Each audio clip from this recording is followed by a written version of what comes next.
I'm often amazed at how low some organisations will stoop to achieve cheap publicity for their businesses.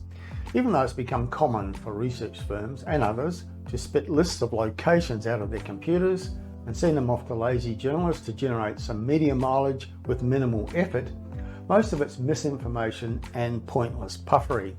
And sometimes it constitutes simply bad advice. And I fear for consumers who think that the material is credible because it's been published by a major media outlet and it comes from a big name business source. Now recently, one of the usual suspects generated some cheap mileage with a list of suburbs where you could buy houses for below $300,000.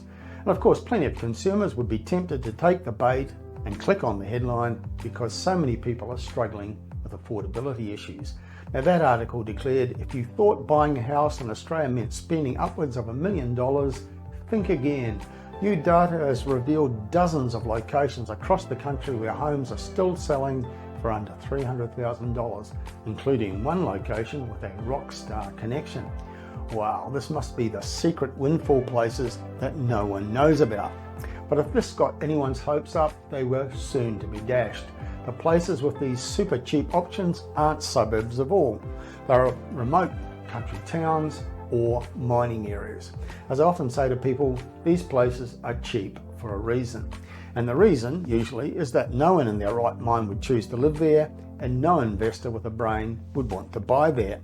The headline said that there were 43 suburbs on their special list, but none of them were suburbs at all. They were resources towns, particularly struggling ones, and remote outback places. Now I looked through the list and there's not a single location I would be comfortable to recommend to anyone. These are not places that deliver what investors want, such as great prospects for capital growth. Now for example, Canamble in New South Wales, it's about 600 kilometres northwest of Sydney. It had a median house price of $255,000 2 years ago, and now it's dropped down to $170,000. So that's not trending in the right direction. Condobolin, which is also a long way from Sydney, has dropped from $300,000 as a median price a year ago to around $230,000 now, so also trending very much in the wrong direction. Now there are many similar examples on this list of buying options for those short of cash and equally short of brains. But the worst statement in the press release material was this. It said, for investors, the appeal of these towns lies not only in the price, but in the rental yields, which often outperform metro markets. Now it listed a series of towns that said were positively geared for investors. These are amongst the most high-risk locations anywhere in Australia. The theoretical yields are high because the median house prices are low, and that's because buyer demand is so weak. Now, would anyone in their right mind buy in resources towns like Mount Isa in Queensland or Whyalla in South Australia when local companies are struggling and local economies are also down because major resources businesses are shutting down and jobs are being lost? Today, vacancies in locales around Whyalla, for example, are above 5%.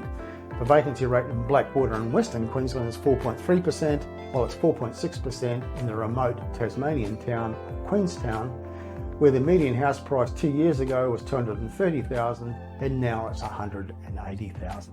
In Dysart, Queensland, typical yields are close to 10% allegedly, which appears attractive if you can believe it, but the current vacancy rate is around 9%. So seriously, why would you publish a list like this? It's nothing of value or interest for anyone who's seriously looking to buy a home or an investment property. It's simply a cheap and nasty headline generator, and it serves no other purpose.